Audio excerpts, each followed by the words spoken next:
అలేఖ్య, ఇంటిని అంతలా అబ్జర్వ్ చేస్తున్నావు? ఇంటిని బట్టి కూడా మనిషి మైండ్ సెట్ మారుతూ ఉంటుంది. అవునా? ఇప్పుడు ఈ ఇంటిని చూస్తే నీకేమనిపిస్తుంది? ఇల్లు బాగానే ఉంది, కానీ కొన్ని నెగిటివ్ వైబ్రేషన్స్ కనిపిస్తున్నాయి. అవును, ఇందుకీ పాప ఎక్కడ అంజలి? హో సారీ, ఇప్పుడే పిలుస్తాను. సిరి, సిరి.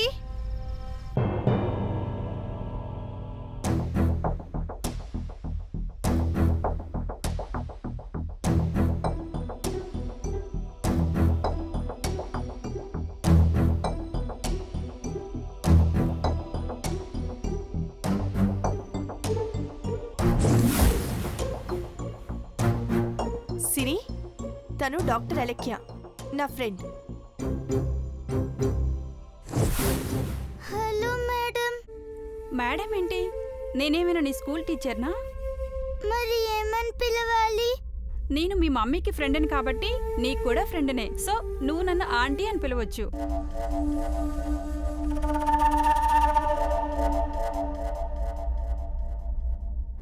Okay aunty.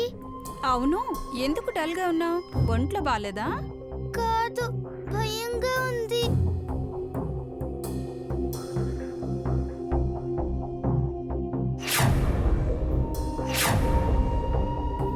నీ భయాన్ని పోగొట్టడానికే నేను వచ్చింది.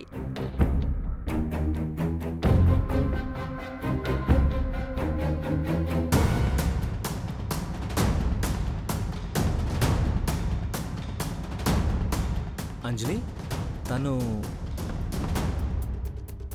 ఏమండి, నేను చెప్పాను కదా నా ఫ్రెండ్ ఒక సైకియాట్రిస్ట్ ఉందని. తని డాక్టర్ అలేఖ్య. అలేఖ్య, తను అర్జున్, నా హస్బెండ్. హలో అర్జున్ గారు. Hello doctor.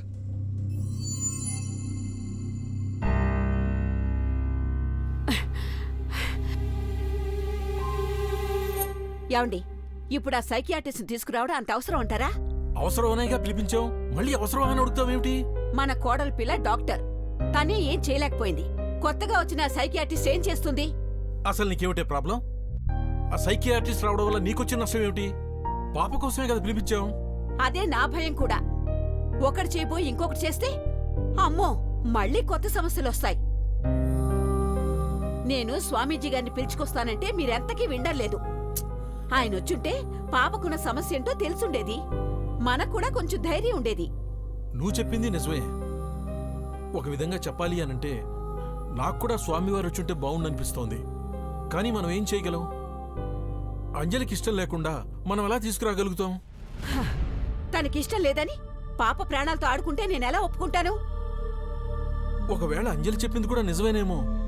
మంత్రాలకు లొంగేవాడికి దేవుణ్ణి నమ్మాలి, మందులకు లొంగేవాడికి డాక్టర్ని నమ్మాలి. మీరెన్నైనా చెప్పండి, ఇలా సైకియాట్రిస్ట్ ఇంటికి రావడం నాకు అస్సలు నచ్చలేదు. అమ్మా, అలాంటి వాళ్ళది నిజమైన ప్రేమ కాదు, అది వ్యామోహం. ఎగ్జాక్ట్లీ చిన్నత్త, నిజంగా ప్రేమించుకున్న వాళ్ళు అలా చేయరు. ఎంత మనసు విరిగిపోతే కన్న కూతుర్ని పట్టుకొని మా దృష్టిలో చచ్చిపోయా ఉంటుందా తల్లి? అది సరే అమ్మా, తన కూతురుతో తన ఆ మాట అనేటప్పుడు ఆమె మాటల్లో వ్యథ, కళ్ళల్లో బాధ గమనించావమ్మా? పెద్దబాబుకు బర్త్డే విషెస్ చెప్పు కూడా వెళ్ళాం కదా. ఊరికే ఎలా కాలిపోతుంది? మంట పెడితేనో పడితేనో తగలబడుతుంది.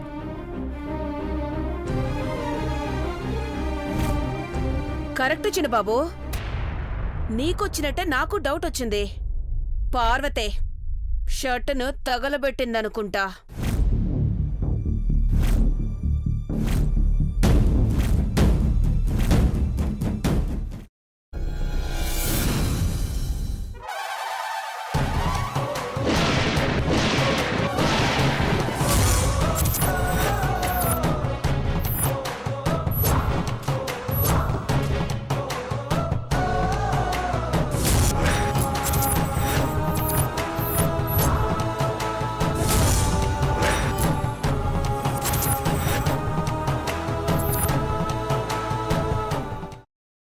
తర్వాత పొట్టు తీసేసి చాప్ చేసి పక్కన పెట్టుకోవాలి.